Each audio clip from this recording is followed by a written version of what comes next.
So my teacher who gave me permission to do intuitive energy readings, I was with her in a group of people and she said, I will scan somebody, but I always look for somebody who's just glowing a little bit brighter.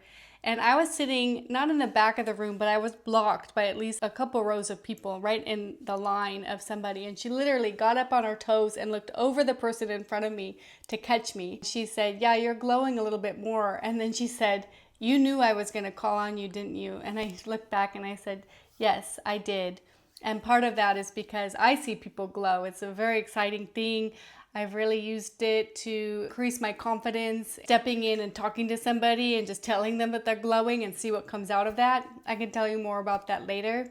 And she said, do you have any migraines? And I said, I don't have migraines, but I have a lot of problems in my occipital lobe and neck from overuse injury at work. And she said, you are probably in the most consciously expanded state, but you're blocking the messaging from your guides. I said, well, how do I fix it? And she said, you probably don't need to date for a while. And I laughed and I said, I've been single for over 10 years. And she said, well, you lose yourself when you're in a relationship. So if you want to listen to your guides, you're going to have to be single a little bit longer. And that's when some of the pressure lifted in this process of letting go. But as I'm in the most consciously expanded realm I've ever been in, let me tap into your field with an intuitive energy reading. I made a link straight to the reservation page. It's called crystalpraiseforoyou.com.